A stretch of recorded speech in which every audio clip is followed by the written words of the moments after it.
말씀을 전하기 전에 먼저 여러분께 인사드리도록 하겠습니다. 안녕하세요.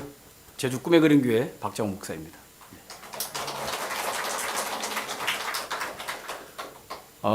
유병수 목사님 말씀대로 1년에 한 번꼴로 제가 와서 말씀을 전해드려서 낯이 익으신 분들이 많이 계시고요. 또 1년 만에 진짜 왔거든요. 작년 9월에도 왔었는데 올 9월에 와보니까 또 처음 뵙는 분들도 많이 계셔서 참으로 기쁨이 넘칩니다. 저는 사랑샘교회 여러분들의 사랑의 손길을 통해서 늘 하나님의 살아계심을 경험하고 있습니다. 정말 사랑샘교회 우리 권속 여러분의 사랑 때문에 우리 교회가 제주에서 새롭게 개척을 하고 정착을 하는데 많은 도움을 받고 있습니다. 사실 제가 4년 전에 제주도에 입도를 했죠. 입도를 해서 가정에서 예배를 시작하고 그 다음에 이제 민생구를 해결하기 위해서 제 아내와 함께 타일을 붙이는 현장에 나가서 일도 하고, 또 아내는 반찬을 만드는 공장에 가서 일도 해보고, 저는 또 주차장에 소장으로 일을 하면서 주차로 100원, 1000원 때문에 욕도 바가지로 좀 얻어먹고 보고, 이렇게 지내면서 정말 여러분들의 사랑을 늘 기억하고 있었고요. 또 여러분의 사랑과 또 하나님의 섭리하심의 역사 속에서 드디어 저희 교회가 처음으로 예배처소를 구해서 예배할 수 있는 그런 과정 중에 있습니다. 현재 저희들이 이제 그 가정 예배를 드렸던 곳은 제주시에 있었고요. 이제 이동할 곳은 한경면에 있는 제주에 여러분들이 만약에 비행기를 타고 가시면 오른쪽 편으로 서쪽에 맨 끝에 있다라고 생각하시면 될 것 같아요. 어디냐면은 차기도라는 섬이 있거든요. 차기도 그 있는 그 동네입니다. 아주 숲이 우거지고 제주말로 하면 곶자월이 있는 곳에 자그만 연못이 있어요.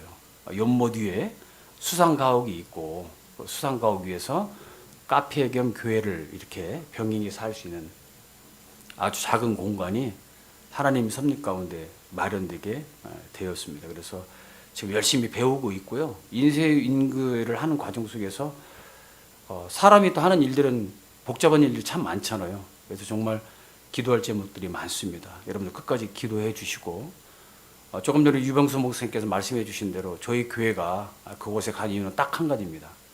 참된 교회를 세우기 위해서 그곳에 갔습니다. 여러분 이미 잘 알고 계시죠? 참된 교회는 3가지 요소가 분명히 필요하거든요. 첫째는 하나님의 바른 말씀을 선포하는 교회가 되어야 돼요. 성경을 해석하는 방법을 통해서 말씀을 전할 수 있는 교회가 될 수 있도록 여러분 기도해 주시기 바랍니다. 두 번째로는 여러분 무엇이 있겠습니까? 네, 맞습니다. 성경에서 말씀해 주신 성례전을 바르게 시행하는 그런 교회가 되도록 여러분 기도해 주시기 바랍니다. 요즘은 바른 성례전을 시행하는 교회들이 많지 않습니다. 여러분들 그렇게 꼭 기도해 주시기 바라고, 마지막으로는요, 정말 어려운 부분입니다. 현 시대를 살아가는 우리 모두가 다 어렵게 받아들이는 바른 권징이 이루어지는 그런 교회가 되어야 됩니다. 사실 여러분 교회 안에서 누군가가 하나님 앞에 범죄를 저지르게 되면 한 번 찾아가서 말씀을 나누고, 또 2-3 짝을 일어나가서 또 말씀을 나누고, 또 안 되면 또 서너 사람이 함께 가서 말씀을 나눈 이후에 복음으로 돌아올 수 있도록, 사랑의 품으로 돌아올 수 있도록 진리를 전하는 그런 과정들이거든요. 그런데 여러분 세상은 어떻습니까? 죄를 지으면 정죄하잖아요. 낙인을 찍거든요. 그리고 등을 돌리고 수군거리기 시작합니다. 그러나 우리 기독교에서 행하는 정말 바른 권징은 하나님의 복음으로 돌아오라는 그런 내용들을 전해주는 거잖아요. 다시 말하면 여러분, 구약시대의 선지자들의 말씀을 잘 들어보시기 바랍니다. 선지자들이 굉장히 강력한 메시지를 전했는데 그 내용의 핵심은 무엇이었습니까? 떠나있던 너희들 마음이 하나님의 말씀, 하나님 곁으로 다시 돌아와야 된다. 다시 말하면 사랑 안에 거하라는 거예요. 다시 말씀드리면 하나님과의 관계를 회복할 수 있도록 선지자들이 말씀을 전했습니다. 그럼에도 불구하고 많은 이스라엘 백성들은 선지자를 대할 때 어떻게 대했나요? 그와 같은 현상이 있어서는 안 되리라고 생각이 됩니다. 그래서 우리 꿈에 그린 교회가 새로운 장소가 잘 마무리될 수 있도록 기도해 주시고, 조금 전에 말씀드린 대로 참된 교회의 세 가지 요소가 잘 이루어질 수 있는 교회가 되도록 여러분 기도 부탁드립니다. 자, 말씀을 전하기 전에 잠시 기도하고 말씀을 전해드리도록 하겠습니다. 하나님 아버지 감사합니다. 오늘도 하나님의 놀라우신 섭리 가운데에 하나님의 사랑을 표현하는 사랑샘 교회에 와서 우리 함께 연합으로 예배를 드릴 수 있도록 은혜 주신 것 감사합니다. 우리 안에 임재하신 성령 하나님, 말씀을 조명해 주셔서 그 말씀을 통해 우리가 사랑의 띠로 하나가 된 것을 알게 하시고 평안에 매는 줄로 하나 되게 하신 성령님의 그 역사하심을 힘써 지키는 우리 모두가 다 될 수 있도록 인도하여 주옵소서. 감사드리며 예수님의 이름으로 기도하옵나이다. 아멘. 여러분, 저는 오늘 지금 여러분 PPT로 보고 계신 내용대로 성도의 삶을 위한 기독교 세계관과 문화관에 대한 이야기를 나누고자 합니다. 제가 작년에 와서는 세계관에 대한 기초를 조금 여러분께 말씀을 드렸고요. 오늘은 이 시간을 통해서 세계관과 문화관이 우리 삶에서 왜 필요한지를 말씀을 전해드리고자 합니다. 이 말씀이 오늘 본문을 토대로 해서 말씀을 증거하고자 하는 목적과 이유가 있는데요. 그것은 우리가 은혜를 받고 삶의 현장에 나가면 하나님 백성으로 살아가야 되는데 우리가 살아가야 될 이 세상이 과연 하나님의 몇 나라인가를 여러분들 다시 한번 마음속에 정립을 하시고 또 우리가 세상과 교회에서 삶을 살면서 우리가 가지고 살아가야 될 문화관을 정확하게 기독교적으로 정립해 둠으로 말미암아 여러분들이 정말 성도의 삶에 있어서 균형 잡힌 삶을 살 수 있도록 말씀을 증거해 드리도록 하겠습니다. 그래서 저는 여러분의 삶을 위해서 제가 세 가지 포인트로 말씀을 전해드리고자 합니다. 먼저 첫 번째 포인트는 뭐냐면 성도의 삶을 위한 에베소서에 대한 바른 이해가 필요하다고 생각이 됩니다. 이 부분을 먼저 말씀을 전해드리도록 하고요. 두 번째 포인트 한번 다 같이 읽어볼까요? 시작. 성도의 삶을 위한 기독교 세계관에 대한 바른 이해. 예, 여러분, 우리는 세상을 살아가는데 기독교적인 세계관이 마음속에 정립이 되어야 됩니다. 지난 시간에도 제가 말씀을 드린 것처럼 오늘 다시 한번 말씀을 정리해드리고 이 부분을 정확하게 좀 짚어드리도록 하겠습니다. 마지막 포인트 함께 읽어볼까요? 시작. 성도의 삶을 위한 기독교 문화관에 대한 바른 이해. 예, 이렇게 세 가지 포인트로 말씀을 전해드릴 건데요. 여러분 말씀 잘 들으시고 정말 우리가 기독인으로서 균형 잡힌 삶을 통해 하나님 앞에 영광을 돌리시기를 바랍니다. 자, 그럼 먼저 첫 번째 포인트 다 같이 한번 읽어보고 말씀을 전해드리도록 하겠습니다. 다 같이 한번 읽어보겠습니다. 시작.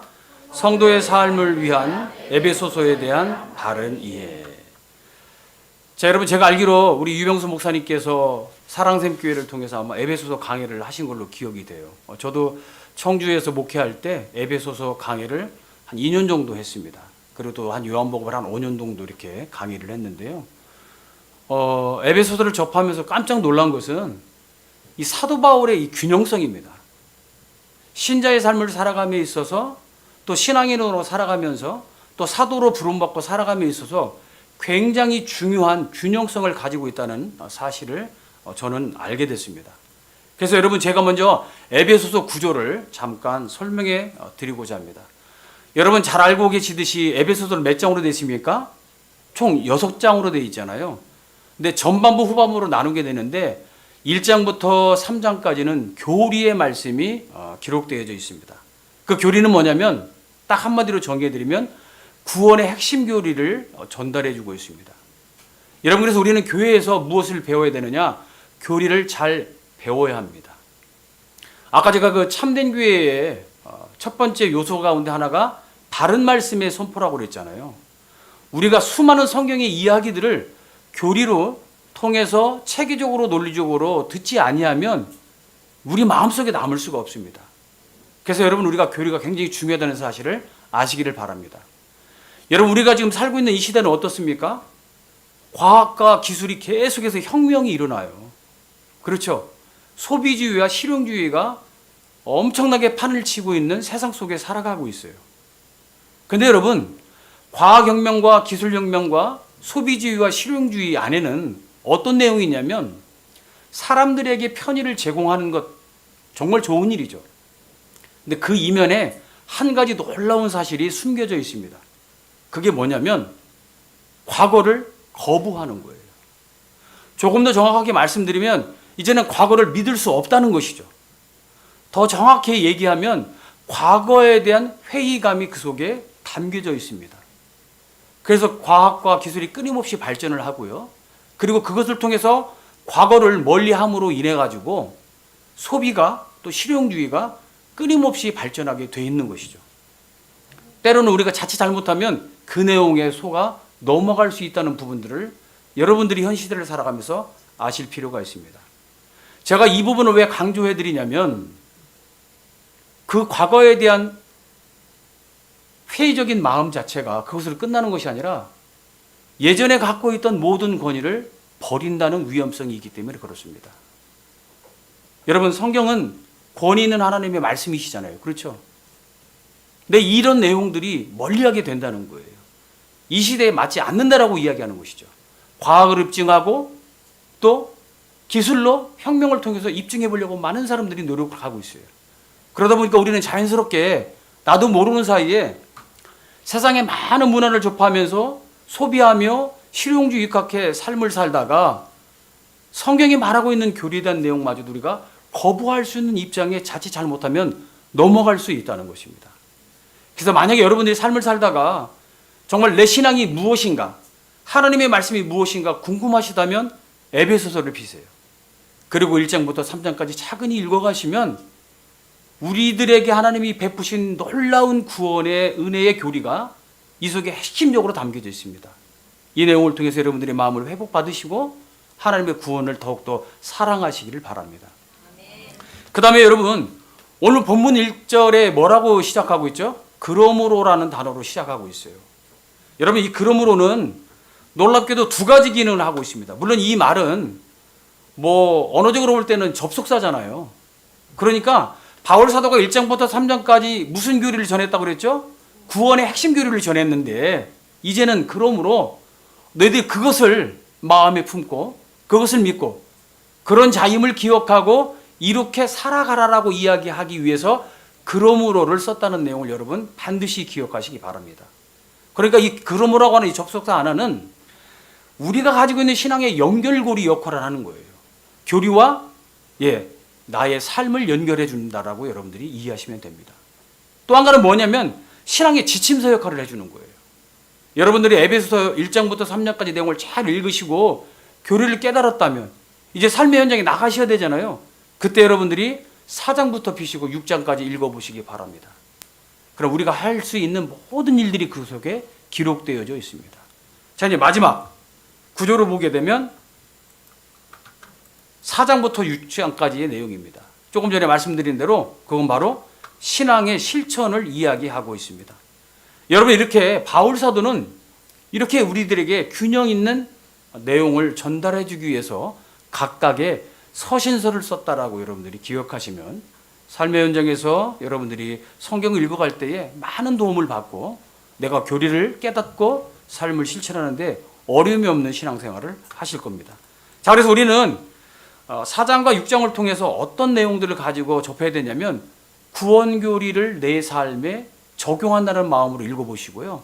그 내용대로 끊임없이 신앙의 이 전쟁터에서 영적인 전쟁터에서 여러분들이 분투하시기를 바랍니다.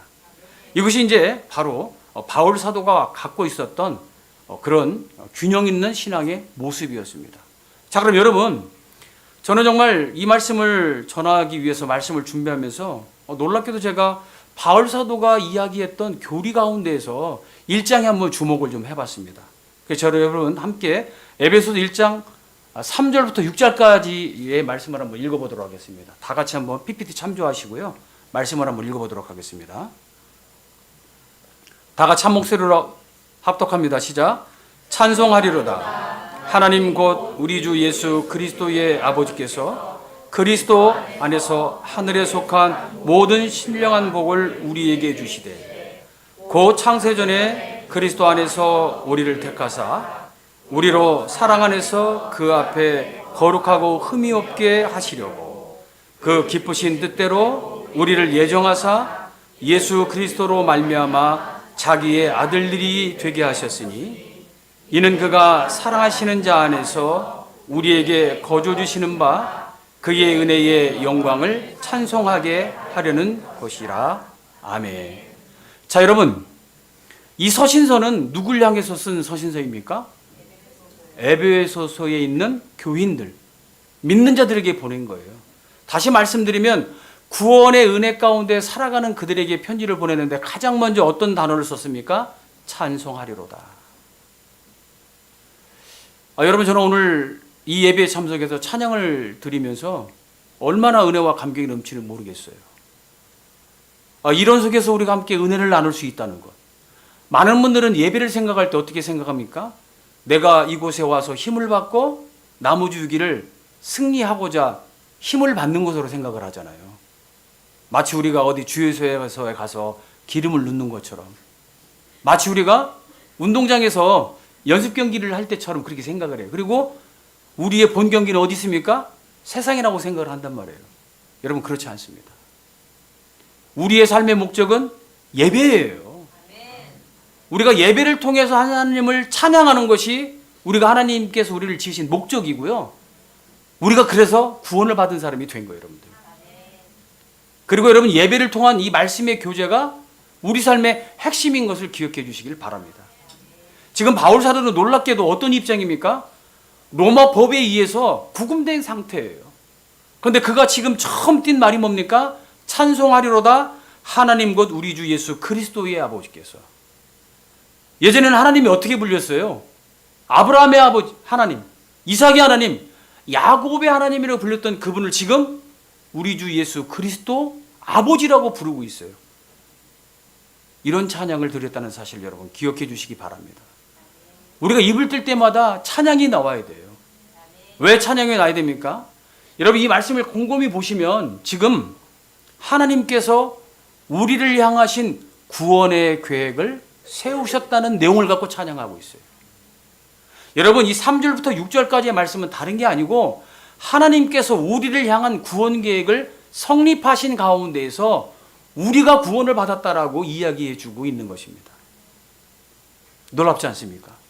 여러분, 지금 4절을 보세요. 곧 창세 전에 하나님은 우주 만물을 창조하시기도 전에 우리를 구원하실 계획을 수립하셨다라고 바울 사도가 에베소 교인들에게서 우리 이렇게 찬송합시다라고 이야기해 주고 있는 것입니다. 여러분, 오늘 우리는 여러 찬양들을 불렀습니다. 어떻습니까? 구속의 은혜를 계획하신 하나님을 향하여 찬송해 보시기를 바랍니다. 그 찬양이 예전의 찬양처럼 들리지 않을 거예요. 바로 이런 부분 우리가 기억하고 하나님의 놀라운 은혜 가운데 찬송하는 자리에 있음에, 그리고 이 예배가 우리 삶의 목적인 것을 반드시 기억해 주시기를 바랍니다. 여기 보니까 여러 단어들이 나오죠, 여러분. 우리를 택하사, 또 예정하사. 하나님은 작정하시고 예정하세요. 하나님의 작정과 예정을 다른 말로 표현하면 하나님의 계획이라고 말씀드릴 수 있어요. 작정은 어떤 계획이냐? 우주 만물을 다 포함한 계획이라는 거예요. 근데 여러분, 이 예정은요, 우리 인간을 향한 예정입니다. 그 예정이 어떤 예정이냐면 하나님은 우리를 구원하시기 위해 계획을 세우셨다는 단어가 예정이라는 단어입니다. 여러분, 우리는 이미 창세전에 하나님이 작정을 세우셨는데 우주 만물에 포함된 작정뿐만이 아니라 우리를 구원하기 위하여 예정하신 계획을 세웠다라고 바울 사도는 함께 찬양하자라고 고백해 주고 있는 것입니다. 여러분, 이 찬송시를 잘 기억하시고 앞으로 찬양을 드릴 때마다 성부 하나님의 구원 계획을 기억해 주시기를 바랍니다. 자, 여러분, 다음 말씀 한번 또 읽어보도록 할까요? 1장 7절부터 12절까지의 말씀인데요. 이 말씀을 보시면 또 누구를 향해서 찬양을 했는지 여러분들 금방 감을 잡게 될 것입니다. 다 같이 한번 읽어보도록 하겠습니다. 시작. 우리는 그리스도 안에서 그의 은혜의 풍성함을 따라 그의 피로 말미암아 속량 곧 죄사함을 받았느니라. 이는 그가 모든 지혜와 총명을 우리에게 넘치게 하사 그 뜻의 비밀을 우리에게 알리신 것이요, 그의 기뻐하심을 따라 그리스도 안에서 때가 찬 경륜을 위하여 예정하신 것이니 하늘에 있는 것이나 땅에 있는 것이 다 그리스도 안에서 통일되게 하려 하심이라. 모든 일을 그의 뜻에 결정대로 일하시는 이의 계획을 따라 우리가 예정을 입어 그 안에서 기업이 되었으니 이는 우리가 그리스도 안에서 전부터 바라던 그의 영광의 찬송이 되게 하려 하심이라. 아멘. 여러분, 찬송의 주체는 지금도 변함없이 에베소서 교인들입니다. 찬송을 받으실 대상이 누구라고 지금 기록되어 있습니까? 맞습니다, 여러분. 우리 주 예수 그리스도께 찬송을 하고 있어요. 자, 조금 전에는 성부 하나님을 향한 찬송이었다면 7절과 12절의 말씀은 성자 예수 그리스도를 향한 찬송을 이야기하고 있습니다. 여러분, 우리는 왜 찬양해야 될까요? 예수 그리스도를 향한 찬양은 딱 한마디로 속량 때문에 그렇습니다. 근데 여러분, 이 속량이 무엇 때문에 이루어졌습니까? 그의 피로 말미암아. 바울 사도는 지금 구약에 있던 옛 제사를 분명히 언급하고 있는 거예요. 예전에는 동물이 우리의 죄를 위하여 희생제물로 바쳐졌지만 그 시대는 다 끝나고 우리 주 예수 그리스도가 성육신에서 십자가에 못 박혀 죽으심으로 말미암아 온전한 하나님의 제사를 드렸다라고 이야기하고 있는 것입니다. 여러분, 그래서 지금은 우리가 예전의 제사법을 통해서 하나님 앞에 예배를 드리지 않아요. 지금 어떻게 하고 있나요? 찬양을 통해, 말씀을 통해 예배를 드리게 된 것입니다. 근데 그의 피로 말미암아 어떤 사건이 일어났습니까? 속량이 일어났어요. 여러분, 우리는 지금 우리 주 예수 그리스도의 은혜로 말미암아 속량의 은혜를 받은 자로 이 자리에서 예배를 통해 하나님 앞에 영광을 돌리고 있는 것입니다. 여러분, 제가 이 속량이라는 단어를 히브리어로 찾아보니까 3개의 단어로 이루어져 있더라고요. 2개의 단어는 같은 단어고요. 하나는 좀 다른 의미가 있습니다. 첫 번째는 아고라쪼라는 단어가 있어요, 여러분. 이건 무슨 말이냐면 사다라는 이야기입니다. 물건을 사입하는 거예요. 시장에서 무엇인가를 사다라는 의미를 가지고 있어요. 자, 여러분, 노예 상인이 노예 시장에 가면 무엇을 사옵니까? 노예를 사잖아요. 예, 튼튼한 노예를 사오게 되잖아요. 그 노예를 사다라고 할 때 이 단어를 쓰는 거예요. 아고라쪼, 속량, 여러분. 그리고 두 번째로 이 아고라쪼 다음에 엑사아고라쪼라는 접두사가 붙어가지고 같은 의미이긴 한데 조금 다른 의미를 가지고 있어요. 물건을 사서 밖으로 데리고 나오다라는 의미가 바로 속량의 두 번째 의미가 됩니다. 자, 노예 상인이 노예 시장에 가서 노예를 사왔어요.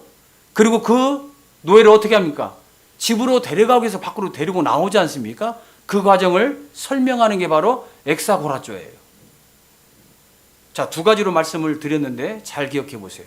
우리는 죄로 말미암아 죄의 자녀로 태어나 죄의 시장에서 살고 있던 사람들이에요. 그런데 예수님께서 그의 피로 말미암아 속량의 은혜를 주셔서 우리를 죗값에서 사신 거예요. 죗값으로 지불한 그 은혜를 받고 우리가 그 죄의 노예 시장에서 밖으로 나오는 일이 있었다라고 말씀해 주고 있는 것입니다. 마지막 단어가 하나 있는데 그게 뭐냐면 위라는 단어입니다. 이 위는요, 여러분, 이 2개의 의미가 좀 달라요. 무슨 이야기냐면 자유롭게 하다, 풀어주다라는 의미를 가지고 있어요. 자, 여러분, 노예 상인이 시장에서 노예를 사다가 시장 밖으로 데리고 나와서 자기 집이나 농장으로 가야 되잖아요. 왜 집이나 농장으로 데리고 갑니까? 그래요. 조금 강한 말로 하면 부려먹어야지. 열심히 부려먹다가 근력이 떨어지면 어떻게 합니까? 다시 노예시장으로 가서 팔아버릴 거 아니겠습니까? 근데 여러분, 이 리라는 단어는 우리 예수님에게만 딱 접목되는 단어예요. 우리 예수님은 우리를 당신의 핏값으로 속량하셔서 데리고 나온 이후에 부려먹기 위함이 아니라 진리의 말씀으로 사랑의 은혜 가운데 자유롭게 살 수 있도록 놓아주기 위해서 속량의 은혜를 베풀었다고 설명해 주고 있는 것입니다.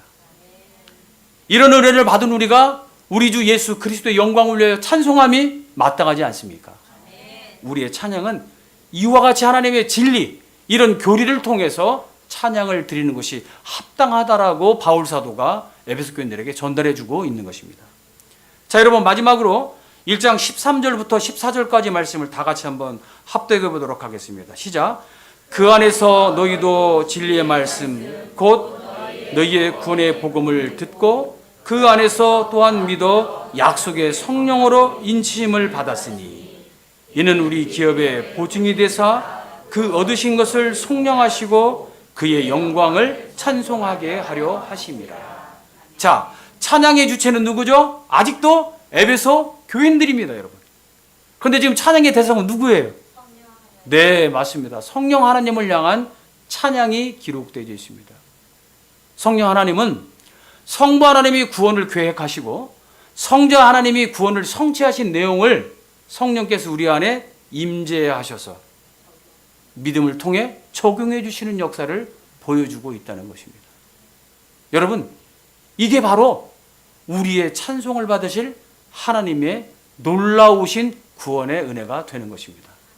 자, 그래서 저는 다음 도표를 통해서 여러분께 이렇게 정리를 한번 해드리고자 말씀을 준비해 봤습니다. 자, 찬송하리로다. 누가 찬양을 합니까? 성도들이 하는 거예요. 성도란 곧 구원받은 우리를 이야기하는 것이죠. 무엇을 찬송했습니까? 구속 언약입니다. 조금 전에 제가 성부는 구원을 계획하시고 성자는 구원을 성취하시고 성령은 구원을 어떻게 했다고요? 적용하셨는데 요 세 가지의 이 내용을 다른 말로 바꾸면 구속 언약이라고 그러는 거예요. 이게 우리가 어떻게 깨달을 수 있었어요? 예수님이 이 땅에 오셔서 은혜 언약을 성취하시고 나니까 이 은혜 언약이 첫 번째 아담이 가지고 있던 행위 언약에 대한 파괴 때문에 이루어진 것이라는 것을 알게 됐죠. 그런데 또 거꾸로 올라가 보니까 이미 이 예수 그리스도가 이루신 은혜 언약은 창세전에 삼위일체 하나님 안에서 구속 언약이 그 삼위 위격 가운데서 약속으로 이루어졌다는 내용을 깨닫게 되는 것입니다. 지금 설명은 역사를 우리가 경험치부터 거꾸로 서술해서 올라간 내용들을 말씀드린 거예요. 자, 여러분 보십시오. 그러면 우리가 이 구속 언약을 하나 통해서 지금 하나님이 어떤 분인 걸 알게 돼요. 삼위일체 하나님이신 걸 알게 돼요. 자, 여기서 굉장히 중요한 문제가 하나 나옵니다. 제가 본질적 삼위일체 또는 경륜적 삼위일체라고 기록해 놨잖아요. 자, 여러분, 지금 바울 사도가 에베소 교인들을 향하여 하나님의 구원 계획을, 예수 그리스도의 구원의 성취를, 성령의 구원 적용을 찬송하게 했는데 그것을 어떻게 알았어요? 경험해 보니까. 하나님이 신적인 경륜을 통해 구원의 역사를 펼쳐 주셔서 깨닫게 됐다고 하는 것이죠. 이걸 경륜적 삼위일체라고 합니다. 그런데 하나님이 구원의 경륜을 우리들에게 은혜를 주셨는데 이걸 깨닫고 나니까 하나님이 본질적으로 한 분이신데 세 개의 위격을 갖고 계시는 그 사실을 알게 되는 것이죠. 그래서 우리는 이것을 본질적 삼위일체라고 그래요. 여러분, 이 단어를 잘 기억하시고 잘 사용하시기 바랍니다. 하나님은 본질적으로 삼위일체이세요. 근데 많은 사람들이 어디에 빠지냐면 경륜적 삼위일체를 이야기할 때에 마치 하나님이 단일신인 줄 아세요. 위격이 세 분으로 성부, 성자, 성령이 없는 것으로 생각하고, 만약에 하나님이 성자로 오셔서 이런 일을 하시고 성령으로 이런 일을 하시고 성부로 이런 일을 하신다라는 예를 들을 때 어떻게 하느냐. 박장호는 남자잖아요. 군대도 가고 남자라 아내도 있고 남편 역할도 하고 아버지라 또 아빠 역할도 하고 목사라 이런 역할도 하고 이렇게 해서 계속해서 많은 것들을 연계하면서 설명하는데 자칫 잘못하면 내가 한 사람이 그런 역할을 한다라고 오해할 수 있도록 설명하기 때문에 여러분들은 본질적 삼위일체와 경륜적 삼위일체의 내용들을 잘 정리해서 사용해 주시길 바랍니다. 그래서 여러분, 교리가 중요한 거예요. 자, 여러분, 지금 제가 에베소서 1장 1절부터 조금 전에 읽었던 14절까지의 말씀을 통해서 하나님의 구원의 은혜를 펼쳐진 내용들을 전달해 드렸는데 이 내용을 다른 말로 하면 뭐라고 하겠습니까? 신학이라고 그러는 거예요. 왜? 하나님이 어떤 분이신가? 지금 말씀 나눴죠? 본질적 삼위일체 하나님이 경륜적 삼위일체 역사를 통해 우리를 구원하셨다라고 찬송할 수 있었기 때문에 이야기할 수 있는 거예요. 하나님은 그런 분이시다. 무슨 일을 했느냐? 지금 어떤 일을 하셨죠? 구원의 은혜를 펼치셨구나. 그러니까 하나님이 어떤 분인가, 하나님이 무슨 일인가를 하신 내용을 다루는 게 우리가 신학인데, 여러분들이 이미 사랑생교회 유병수 목사님을 통해서 신학을 배운 충분한 성도의 자세를 갖고 계시다는 걸 잊지 마시기를 바랍니다. 자, 그래서 우리는 이 신학의 장이 어디인가요? 바로 교회가 되어야 합니다. 신학교가 신학의 장으로 맞춰서는 안 돼요. 신학이라는 것이 목사의 전유물이 아니고 신학자들의 전유물이 아니라 바로 여러분의 것인 것을 기억하시고 이와 같이 찬송해 주시기를 바랍니다. 자, 여러분, 이렇게 우리는 에베소서가 가지고 있는 교리를 통해서 삶을 살아가야 합니다. 그래, 그게 4장 1절에 그러므로라고 시작이 되는데요. 그러면 우리는 어디에서 살아갈까요? 그래서 저는 두 번째 포인트로 여러분께 다 같이 포인트를 읽어보고 말씀을 전해드리도록 하겠습니다. 자, 두 번째 포인트 함께 읽어보도록 하겠습니다. 시작. 성도의 삶을 위한 기독교 세계관에 대한 바른 이해. 그렇습니다, 여러분. 여러분, 먼저 말씀을 한 절 읽어볼까요? 우리가 이제 성령 하나님이 우리 안에 들어오셔서 어떤 일을 하신다를 먼저 확인하는 게 좋아요. 3절 말씀 다 같이 한번 읽어보도록 하겠습니다. 시작. 평안에 매는 줄로 성령이 하나 되게 하신 것을 힘써 지키라. 자, 성령이 하나 되게 하신 것이에요. 그렇죠? 과거입니다. 이미 우리는 성령의 역사 가운데서 하나된 존재가 됐다라고 얘기해요. 그걸 우리가 뭐라고 하죠? 교회라고 그러는 거예요, 여러분들. 여러분들 이미 지금 교회로 하나된 존재인 것을 기억하시고 이 말씀을 들어주시기 바랍니다. 여기 보니까 힘써라는 단어가 있잖아요. 우리말로 생각할 때는 어떤 것을 하려고 시도하다라고 생각하기 쉽습니다. 그런데 헬라어 보니까 스타부조라는 단어로 기록되어 있는데 동사인데요. 근면하다라는 말입니다. 여러분, 이 근면이라는 말은 어떻게 생겼냐면 속도를 말하는 거예요. 속도. 예. 속력 있는 것을 우리가 근면하다고 이야기를 하는 거예요. 자, 그럼 여러분 무슨 말입니까? 성령이 하나 되게 하신 것을 힘쓰라는 말은 근면하고 성실하게 속도감 있게 지키도록 노력하라고 이야기해주고 있는 사실을 발견하게 됩니다. 자, 여러분, 그러면 여기서 지키다라는 말은 제가 또 헬라어를 찾아보니까 데레오라는 말로 기록되어 있어요. 감시한다 또는 굳게 지속한다, 보존한다는 거예요. 여러분, 우리가 힘써서 뭐를 굳게 지키고 감시하고 보존해야 됩니까? 성령이 하나 되게 하신 것. 1장으로 들어가면 그 구속의 은혜를 받은 우리가 성령이 하나 되게 하신 교회로서의 역할을 잘 감당하기 위해 힘써 지킬 줄 아는 사람들이 되어야 된다는 것이죠. 자, 그러면 왜 우리가 그렇게 해야 됩니까? 다음은 우리가 말씀 하나 보도록 하겠습니다. 그 이유는 바로 에베소 4장 1절 때문에 그렇습니다. 에베소 4장 1절 말씀 다 같이 한번 읽어보도록 하겠습니다. 시작. 그러므로 주 안에서 갇힌 내가 너희를 고하노니 너희가 부르심은 받은 일에 합당하게 행하여. 그렇습니다, 여러분.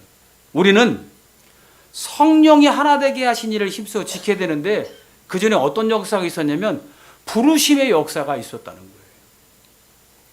여러분, 이 부르심을 제가 PPT로 좀 준비를 해봤어요. 자, 여러분, 부르심은 다른 말로 우리가 소명이라고 그러잖아요.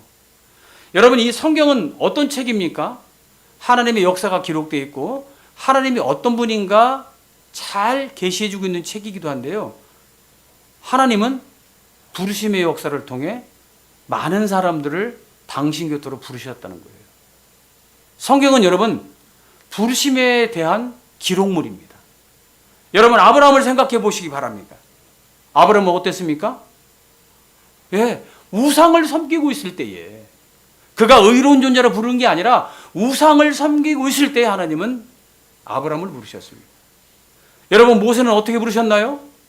광야에서 40년 장인의 동물을 치고 있을 때, 인생을 다 포기하고 있을 때 하나님께서 가시떡이 불꽃 가운데 나타나 가셔가지고 그를 부르셨습니다.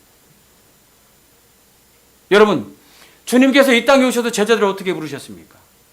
베드로가 그물을 치고 있을 때, 사도 요한이 사도 되기 전에 다 구멍이 난 그물을 깁고 있을 때 주님은 그들을 불러 제자 삼아 주셨습니다.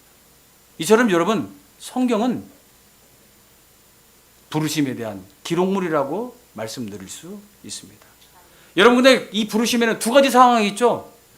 누구에나 복음을 들을 수 있는 외적 부르심이 있어요. 그래서 여러분, 우리는 누굴 향해서든지 간에 주님의 복음을 전할 수 있는 입장에 설 줄 알아야 합니다. 그러나 여러분, 그 부르심에 응하는 부름이 있죠. 이것을 우리가 유효적 소명이라고 그래요. 외적 소명과 유유적 소명이 있는데 우리는 지금 유유적 소명에 근거하여 하나님의 자녀로 교회된 자로서 예배를 드리게 됐다는 사실을 여러분 기억해 주시기 바랍니다. 여러분, 그러면 우리는 하나님으로부터 부름을 받기 전에 어떤 인생을 살았나요? 아브라함처럼 우상을 섬기다가. 여러분, 제가 학창시절에 교회를 열심히 다녔어요. 근데 저희 어머님이 변화가 왔어요. 제 남동생이 갑자기 몸이 아파지기 시작하면서 어머님이 이제 호르몬이었거든요. 고생 끝에 자식 3남매를 잘 키우셨는데 동생이 갑자기 정신질환이 와버렸어요. 그 문제를 해결하기 위해서 백방으로 노력을 하시다 안 되다가 점을 보러 가셨어요. 어머님 믿지 않으셨기 때문에. 그리고 저희 어머님이 내린굿을 받게 됩니다. 저는 교회에서 학생회장 노력을 하고 열심히 교회를 다니는데 집에 오니까 어느 날 갑자기 우리 집 대청마루에 불상이 들어와 있는 거예요. 저를 또 어머님이 말씀하실 때 절에 가셔가지고 벨기도 났다고 그러시더라고요. 제 기억상에는 어릴 때 어머님 등 옆에서 그 절간에 가서 불공을 드리고 그 깜깜한 밤에 내려올 때 그 그림들이 너무 막 무섭게 느껴졌던 그런 기억들이 있거든요. 그런 기억이 있습니다. 저는 근데 그런 가정에 태어나서 하나님부터 부름을 받고 개인적 소명뿐만이 아니라 이제는 교회로 부름을 받아 말씀을 전하는 목회자가 되었습니다. 여러분은 어떤 입장과 어떤 체제에서 부르심을 받았습니까? 때로는 모세처럼 인생을 다 포기하고 인생의 좌절 속에 있다가 하나님으로부터 부름을 받으신 분들도 이곳에 계실 수 있습니다. 그리고 또 생업의 현장에서 때로는 베드로처럼 그물을 던지다가 요한처럼 그물을 깁다가 하나님의 부름을 받고 교회라고 하는 영광된 이 자리에 앉아 계신 분도 계실 것입니다. 여러분, 우리는 분명히 성령이 하나 되게 하신 것, 그것을 힘써 지키되 그 내용 안에는 부르심의 유효적 소명을 통한 하나님의 놀라운 은혜가 있음을 기억해 주시기를 바랍니다. 여러분, 그 다음에 우리는 어디로부터 부름을 받았습니까? 바로 세상에서 교회로 부름을 받았다는 것입니다. 여러분, 이 말씀이 참 굉장히 중요한 부분인데요. 시간상 많이 말씀을 드릴 수 없고 대략적으로 제가 말씀을 전해드리도록 하겠습니다. 여러분, 세상으로부터 교회를 부름받았다는 내용을 여러분들이 알기 위해서는 세계관이 굉장히 중요한데 이 세계관을 깨닫게 된 창세기 1장부터 3장의 내용이 매우 중요합니다. 먼저 여러분, 창세기에 보면 1장에 하나님의 창조 역사가 기록되어 있죠. 하나님은 6일 창조를 하셨는데 창조를 끝내실 때마다 뭐라고 말씀하셨습니까? 예, 보시기에 좋았더라라고 했는데 토브라고 기록되어 있죠. 선한입니다. 하나님은 선한 창조를 이루셨어요. 그래서 우리는 하나님의 창조물을 볼 때마다 선하신 하나님을 만나게 되는 거예요. 여러분, 야외를 가시거나 또 수행을 가실 때 아름다운 자연을 보면 하나님의 선한 창조를 기억하시기 바랍니다. 그리고 하나님이 7일째 되는 날 어디에 들어가셨죠? 안식에 들어가셨어요. 그리고 하나님은 하늘 통치를 시작하신 것입니다. 자, 그리고 하나님께서 또 6일 동안 창조하시면서 하나님께서 가장 걸작품으로 누구를 만드셨습니까? 예, 인간을 만드셨죠. 우리가 그를 첫 번째 아담이라고 그래요. 그런데 이 아담은 어떻게 창조가 되었습니까? 다른 피조물과 다른 모습으로 창조가 되었죠. 하나님의 형상을 닮은 자로 창조가 되었습니다. 여러분, 많은 학자들이나 또는 우리가 알고 있는 지금 바울 사도도 마찬가지로 골로새서 3장에 보면 의, 뭐 또 진리, 뭐 지식, 뭐 이런 말로 표현도 많이 해요. 사람이 인격적인 존재로 만들어졌다고 이야기를 하죠. 그런데 여러분, 더 중요한 게 무엇이냐면 첫 번째 아담에게는 왕의 역할이 지어졌다는 거예요. 여러분 보세요. 하나님이 천지를 창조하시고 난 다음에 그 동물들에게 누구한테 이름을 지으라고 말씀하셨죠? 아담에게. 이건 뭐냐면요, 하나님이 천지를 창조하신 통치자이신데 내가 너를 하위 지배자로 둘 테니까 네가 내 대신에 대리 통치하라고 하시는 내용이 바로 그 이름을 지어주라는 명령입니다. 그래서 아담은 하나님의 형상으로 지음을 받고 가장 먼저 받은 사명이 뭐냐면 왕의 역할을 감당하는 일이었어요. 그리고 여러분, 하나님이 6일 창조를 하신 다음에 7일째 안식하신 것처럼 아담에게는 무슨 내용이 있었냐면 안식에 들어갈 수 있는 권한 있는 자의 자리로 들어가는 일이 있었습니다. 그래서 하나님은 그에게 어떤 역할을 했느냐? 제사장의 역할을 감당케 하셨어요. 그게 바로 여러분 창세기 2장 내용에 보면 하나님이 이 동산을 경작하라고 이야기하시잖아요. 이 경작의 내용이 나중에 보면 여러분 레기나 신명기 내용도 쭉 보게 되면 성전을 관리할 때 사용하는 단어랑 똑같습니다.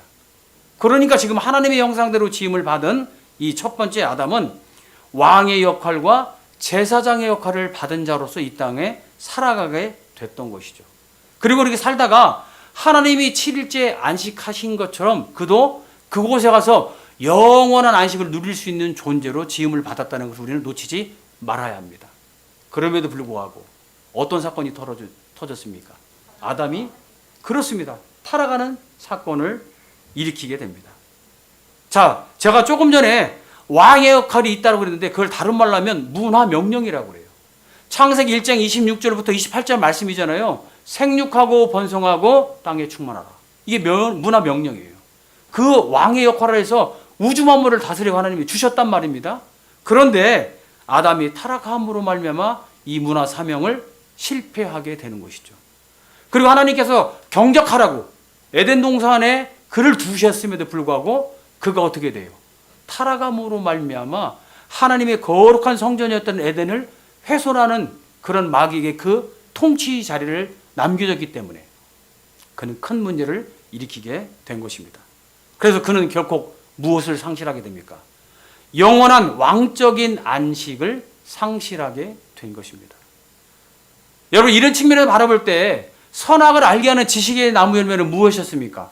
순종하느냐 안 하느냐의 문제만 담겨 있는 것이 아니라 왕의 역할을 감당할 수 있는 너였어. 제사장 역할을 감당할 수 있는 너 아담이었어. 네가 이 일을 순전하게 잘 행함으로 말미암아 거룩한 입장을 만들어가야 된다고 하나님이 사명을 주신 거였죠. 이것을 실패하게 된 것입니다. 그러니까 여러분 그와 더불어 함께 있던 생명나무는 이 땅에서 살아가는 영원한 생명을 주는 생명나무가 아니라 하나님이 새롭게 창조하실 새 하늘과 새 땅에서 누리게 될 그러한 근거 있는 내용으로 생명나무가 존속하게 됐던 것입니다. 이렇게 여러분 이런 맥락 속에서 지금 하나님의 나라는 어떤 변화가 일어날까요? 다음 PPT를 통해서 여러분께 정리해 드리도록 하겠습니다. 자, 그러면 여러분 문제가 생겼어요. 하나님께서 선하게 창조하셨는데 아담이 타락함으로 말미암아 왕의 역할을 실패하고 그렇죠? 하위 지배자로서 문화명령을 실패하게 된 것이죠. 그리고 제사장 역할을 감당하지 못함으로 말미암아 하나님의 성전이었던 에덴에 있는 동산이 더럽힘을 당하게 됐던 것이죠. 그래서 하나님은 하나님의 나라를 두 나라로 이끌어 가시게 됩니다. 그 결정적인 내용이 뭐냐면 창세기 3장 15절의 말씀이에요. 여인의 후손이 사단의 후손을, 사단의 후손이 여인의 후손을 서로 상하게 할 것이다. 그래서 여러분 영적인 대립이 이 타락 사건을 통해서 일어나게 되는 것입니다. 그래서 여러분 이 세상에는 영적인 대립이 있는 세상이 돼버리고 말았어요. 또 한 가지 우리는 분명히 잊지 말아야 될 것이 있습니다. 그게 뭐냐면 문화의 공통성은 유지가 된다는 것입니다. 하나님께서 창세기 1장 28절을 통해서 생육하고 번성하고 땅에 충만하라고 말씀하셨잖아요. 이 말씀은 지금까지 이어지고 있는 거예요. 그 근거는 제가 잠시 후에 말씀드리도록 하겠습니다. 그러면 생육하고 번성하고 땅에 충만한 이 일이 언제까지 가느냐? 우리 주 예수 그리스도가 이 땅에 재림할 때까지 한시성을 가지고 있어요. 그 한시성은 언제냐면 예수님이 오실 때까지 그런 역사 속에 문화의 공통성은 존재한다라고 여러분들이 기억해 주시기를 바랍니다. 그래서 하나님은 일반 나라를 노아 언약을 통해서 세워 주신 것입니다. 여러분 노아 언약을 보게 되면 조금 전에 말씀드렸던 그 말씀이 그대로 이어지는 사실을 우리가 보게 됩니다. 그러니까 여러분 노아 언약은 일반은의 영역 가운데 속하는 거예요. 우리가 세상의 학문을 다루고 공부하는 이 모든 내용들이 바로 노아 언약의 근거에서 생육하고 번성하고 땅에 충만하기 위한 일반 계시 속에서 이루어진 일들이라고 생각하시면 됩니다. 여러분 지금 성도로서 이 자리에 앉아 계셨지만 예배를 마친 이후에는 세상에 나가서 일반 은혜 영역 가운데서 일반 계시를 통해 여러분들의 잡을 실행하고 있는 것입니다. 그래서 이것 또한 귀하다는 말씀을 전해드리는 것입니다. 왜? 문화의 공통성은 지금도 유지되고 있기 때문에 그렇습니다. 자, 또 한 가지. 하나님은 특별 나라를 세우셨습니다. 누굴 통해서일까요? 아브라함 언약입니다. 자, 지금 여러분 노아 언약이 나왔고 아브라함 언약이 있잖아요. 그게 어떤 언약으로 출발됐습니까? 구속 언약으로부터 출발한 거예요. 아까 우리가 하나님의 형상대로 지음을 받고 창세기 3장 15절은 아담 언약이었습니다. 지금 제가 여러분들에게 이 말씀을 전해드리면서 우리가 부르심이 있었고 평안의 하나 되게 하신 성령의 그 역사를 힘써 지켜야 되는데 무엇을 힘써 지키느냐? 언약의 내용대로 우리가 살아가고 있다는 것을 힘써 지킬 줄 알아야 된다는 얘기예요. 그러나 그 은혜는 이미 이루어진 거예요. 성취된 것 안에서 우리가 할 일들을 말씀해 드리고 있는 것입니다. 아브라함 언약은 다른 말로 하면 특별 은혜 언약이라고 그래요. 이걸 통해서 드디어 하나님께서 구속의 백성들을 이루시기 위한 첫 번째 언약을 아담을 통해서 말씀해 주신 것입니다. 이건 언제까지일까요? 영원합니다. 노아 언약은 한시적이에요. 예수 그리스도가 오실 때까지만 존속하는 언약이지만 아브라함의 언약, 이 특별 은혜 언약은 영원한 겁니다. 하나님은 우리를 특별 은혜 가운데 부르셔서 영원히 하나님 곁에서 관계성을 유지하고 살아갈 수 있는 백성들로 삼아 주신 것입니다. 자, 그럼 이런 맥락 속에서 아까 제가 말씀드렸던 창세기 9장 1절과 6절 말씀 한번 읽어보도록 할게요. 이게 바로 노아 언약입니다. 다 같이 한 목소리 읽어보도록 하겠습니다. 시작. 하나님이 노아와 그 아들들에게 복을 주시며 그들에게 이르시되 생육하고 번성하여 땅에 충만하라. 잠깐요. 이게 창세기 1장 몇 절? 28절 말씀입니다. 자, 하나님은 천지를 창조하시고 물로써 세상을 심판하신 이후에 하신 말씀이 뭐예요? 생육하고 번성하고 땅에 충만하라. 영적 대립은 존속합니다. 그러나 문화의 공통성도 함께 가고 있다는 점을 잊지 마시기 바랍니다. 자, 그 다음에 이제 밑에 있는 구절들은 다 뭐냐면 여러분, 이게 지금 생육이라는 것은 가족 제도를 말하는 거예요. 그래서 우리가 가족을 이루어야 돼요. 여러분들이 만약에 동성애를 반대한다면 이 말씀을 근거로 해서 하셔야 돼요. 아까 제가 창세기 1장 28절 말씀을 창조 언약이라고 표현했잖아요.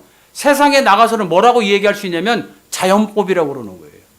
여러분들 이 자연법을 가지고 여러분들이 그 사람들이 이야기하는 내용에 대해서 반박하시고 설명하실 줄 알아야 하는 것입니다. 헌법 위에 있는 게 자연법이잖아요. 양심의 법.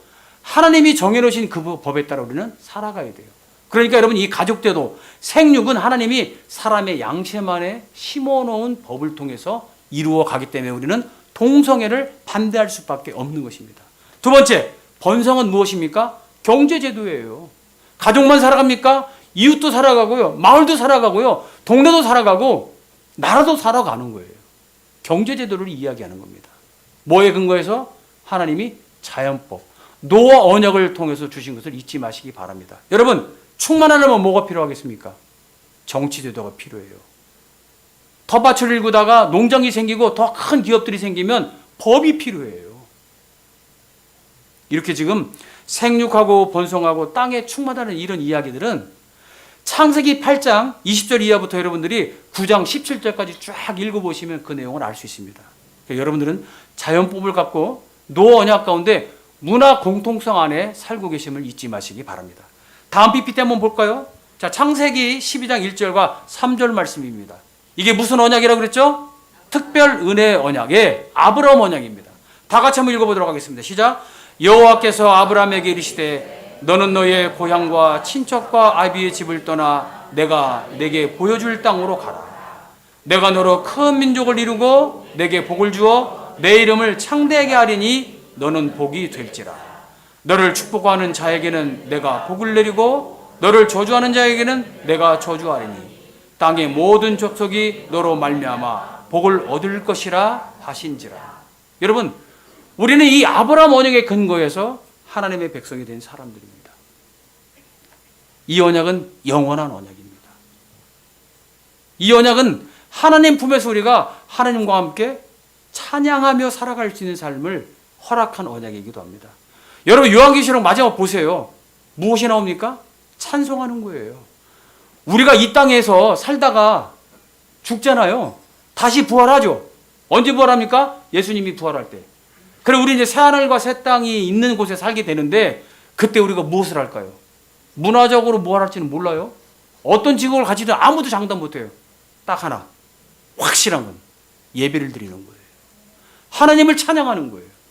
하나님 안에 함께 살아가는 거예요. 그런 존재로 살아갈 수 있도록 말씀하신 것이 바로 아브라함의 언약이 되는 것입니다. 그렇게 찬송하시고 여러분들이 이런 세계관을 가지고 사시기를 바랍니다. 그래서 우리는 하나님의 두 나라 백성으로 균형 잡힌 삶을 때로는 노아 언약을 통해서 때로는 아브라함을 통해서 아브라함 언약을 통해서 그렇게 사시기를 바랍니다. 자, 그러면 우리가 이제 세상으로부터 교회로 이제 부름을 받았어요. 그러면 우리가 소명으로 합당한 삶은 무엇일까요? 자, 여러분 여기 보니까 부르심에 합당함이라고 1절에 아까 기록되어 있었잖아요. 합당함이라는 말을 제가 헬라어 사전을 보니까 두 가지 사상이 기록되어 있어요. 하나는 균형 사상입니다. 하나는 조화 사상이에요. 제가 여러분 여기 지금 그림 그려놓은 게 뭐냐면 여러분 뭐죠 이게요? 시소. 아니면 뭐 저울도 좋습니다. 균형이 잡혀야 돼요. 하나가 기울어지면 안 돼요, 여러분들. 바울 사도가 이야기한 것처럼 우리는 부름을 받았는데 어떻게 부름을 받았어요? 하나님의 구원 교리에 입각해서 부름을 받았어요. 어떻게 살아가야 되느냐? 그 구원 교리대로 살아가야 되는 거예요. 그 균형이 없으면 안 됩니다. 그래서 여러분, 우리가 지금 바울 사도가 쓴 내용을 잘 보면요. 4장부터는 성령 하나님이 먼저 나와요. 지금 평안에 하나 되게 한 걸 힘써 지키라고. 성령의 역사를 먼저 해요. 아까 우리가 1장을 찬양할 때는 어땠습니까? 성부 하나님의 구원 계획을 먼저 이야기했잖아요. 이제는 적용점에서 시작돼요, 여러분. 삼위일체 하나님을 다 거론을 하는데 4장에서는 어떤 내용을 거론하고 있냐면 우리가 구원받은 경험을 토대로 성령의 적용부터 예수 그리스도가 우리를 하나 되게 하신 것, 만일을 통일하신 하나님의 성부에 대한 역할을 거꾸로 설명해 주고 있어요. 여러분, 성경을 볼 때 그런 단어 하나가 이 바뀌어져 있는 내용들도요, 얼마나 우리에게 큰 진리를 전해주는지 모릅니다. 왜? 균형을 잡으라고. 구원 계획은 성부가 계획하셨지만 그 구원의 적용을 통해서 살아갈 수 있는 방법은 우리 안에 임재하신 성령의 조명을 통해 이루어지기 때문에 그 일을 잊지 말라고 바울 사도는 아주 세세하게 그 방법론을 성령의 적용부터 이야기하고 있다는 거 잊지 마시기 바랍니다. 균형 잡으시기 바랍니다. 우리는 어떤 나라에 살아가요? 두 나라에서. 누구와 언약과 누구 언약? 노아 언약과 아브라함 언약으로 여러분. 그렇습니다. 그 다음에 하나는 조화입니다. 제가 오늘 설교단에 서기 전에 옷을 잘못 갖고 온 것 같아요. 입어보니까 이 색깔이 너무 같아가지고. 그러니까 저 아내한테, 여보 내가 옷 잘못 골라왔어요. 이렇게 내가 얘기를 했어요. 여러분, 조화가 이루어져야 돼요. 여러분 옷 잘 입으셨거든요? 이 드레스 코드가 굉장히 중요합니다. 예? 우리 유병수 목사님 딱 보세요. 얼마나 참. 근데 제가 주여. 여러분 조화가 중요한 거예요. 예? 구두도 못 신고 지금 제가 등산 하나 신고 오고요. 참 그렇습니다, 여러분. 조화가 매우 중요합니다. 합당하다라는 의미가 균형과 조화를 담고 있는 거예요. 교리와 실천이 여러분들 그렇게 잘 맺는 그런 삶이 되기를 바랍니다. 자, 여러분 마지막으로 세 번째 포인트 한번 보도록 하겠습니다. 다 같이 한번 읽어보도록 할까요? 시작.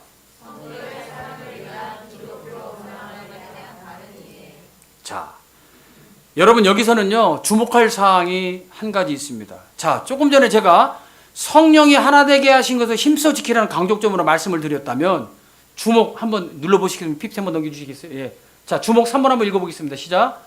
성령의 부르심에 합당한 성품과 관계 및 신앙을 지켜야 한다. 자, 우리는 합당한 성품과 합당한 관계가 중요한 거예요. 어디 안에서? 교회 안에서. 어디에서? 일반 나라에서도 중요해요, 여러분들. 그 다음에 우리는 또 뭐가 중요하냐면 합당한 신앙이 중요해요. 제가 이 말씀을 좀 드리려고 합니다. 자, 4장 2절 말씀 한번 읽어볼까요? 시작. 모든 겸손과 온유하고 오래 참음으로 사랑 가운데서 서로 용납하고. 자, 여러분 여기서 표현하고 있는 겸손과 온유가 한 짝입니다. 그 다음에 오래 참음과 서로 용납이 한 짝이에요. 근데 그 중간에 뭐가 있냐면 사랑이 있어요. 우리 구주 예수 그리스도의 그 사랑. 이 사랑이 우리를 이끌어가는 거예요. 여러분, 사랑을 가지고 겸손해야 해요. 나를 드러내기에 겸손 하는 척 하는 분들 많죠. 사실 여러분, 이 겸손이라는 단어는 예수님 당시에 종들에게만 쓰였던 단어예요. 이게 의미적으로 보면요, 굉장히 안 좋습니다. 불확실하다, 부정확하다, 뭐 이런 의미를 갖고 있어요, 여러분들. 겸손의 단어가. 왜? 종들에게만 썼던 거예요. 근데 예수님이 이 땅에 오셔서 하나님 아들이 십자가에 못 박혀 죽는 모습을 보고 진정한 겸손이 알게 됐어요. 그래서 그때부터 겸손의 단어가 바르게 사용되기 시작했던 것입니다. 자, 여러분, 이 온유라는 단어는 어떤 단어일까요? 온유하다면 좀 나약하고 뭐 순종 잘하고 뭐 이런 사람 생각하죠. 근데 여러분, 이게 놀랍습니다.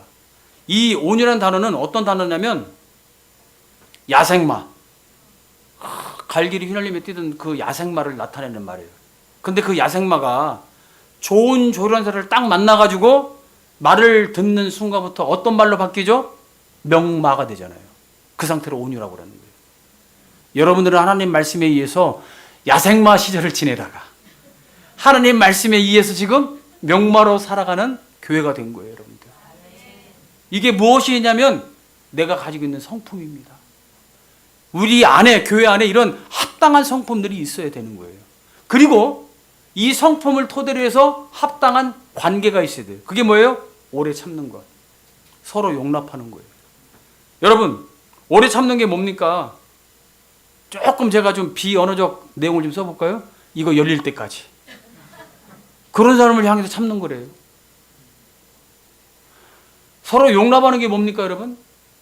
내 가치관이 다른 사람을 용납하는 거예요, 여러분. 가치관이 다르면요, 부부도 못 삽니다.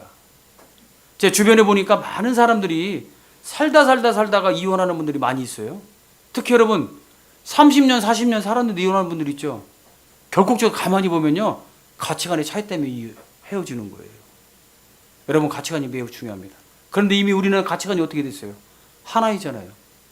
우리 삶은 예배를 통한 교제가 최고의 가치이며 내 입술을 통해 하나님의 찬양을 부를 수 있는 사람으로 부름받았다는 가치를 갖고 살기 때문에 우리는 어떤 가치도 극복해낼 수가 있는 것입니다. 그 안에 뭐가 있어야 되느냐? 사랑이 있어야 되는 거예요. 우리 주 예수 그리스도의 사랑을 가지고 여러분들 그렇게 좋은 관계를 유지해 주시기를 바랍니다.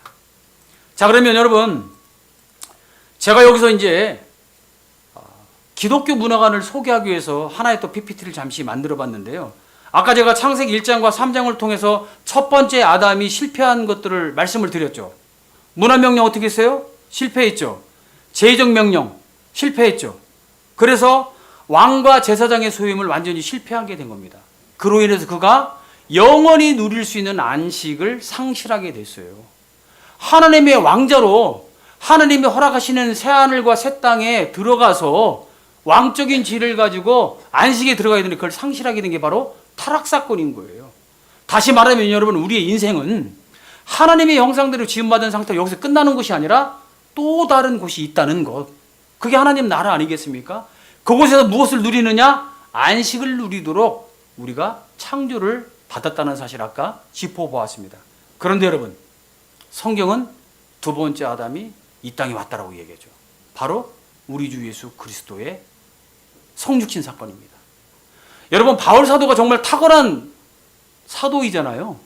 그런데 가장 탁월한 부분이 뭐냐면 여러분, 인류 전체를 두 인물로 요약했다는 거예요. 첫 번째 아담과 두 번째 아담으로. 왜? 첫 번째 한 사람 때문에 죄가 들어왔고 사망이 들어왔어요.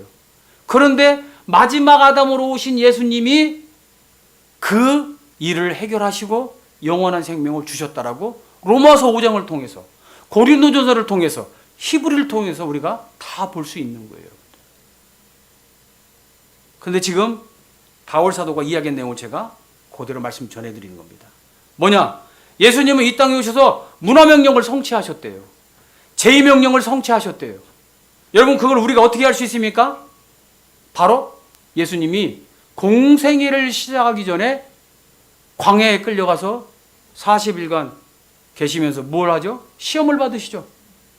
야, 이 돌들로 떡덩이를 만들어 보고 성전 꼭대기 올라가 떨어져 보고 나에게 절을 해봐 라고 했을 때 예수님은 그것을 하나님의 말씀으로 다 물리쳐요. 주님은 그때 문화명령을 성취하신 겁니다.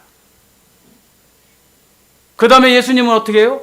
십자가 사건을 통해서 죽으신 것으로 끝나는 것이 아니라 죽음을 통해 우리의 죄를 용서하시고 부활하시고 승천하셔서 지금 어디 가셨죠? 하나님 우편에서 안식을 누리고 계세요. 영원한 안식.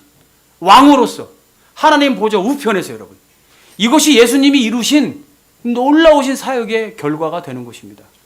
그런데 우리는 그 피로 말미암아 속량을 받아서 이제 우리 구주 예수 그리스도 교회를 머리로 모시고 한 지체가 되는 성도가 됐다는 것에 대해서 여러분 이때 우리가 아멘으로 화답할 줄 알아야 하는 것입니다.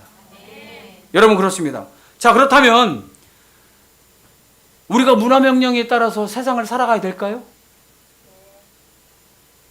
아닙니다. 문화명령은 누가 다 성취하셨다고요? 예수님이. 이제는 예수님이 이루신 문화명령에 의존해서 그 안에 은혜를 누리며 살면 되는 거예요, 여러분들. 그런데 많은 사람들이 어떻게 하죠? 문화명령을 성취하려고 많은 애를 쓰고 있어요. 인생을 허비하기도 하고요.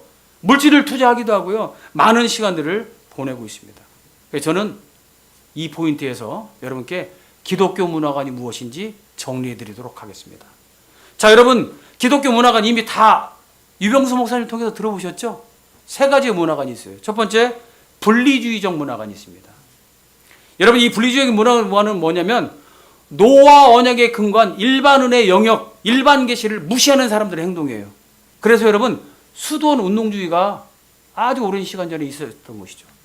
요즘 말로 하면 여호와 증인이 그렇습니다. 국가를 지키려고 총칼 들어요, 안 들어요? 안 들어요. 왜? 이 세상 나라가 필요 없다고 보기 때문에 그래요.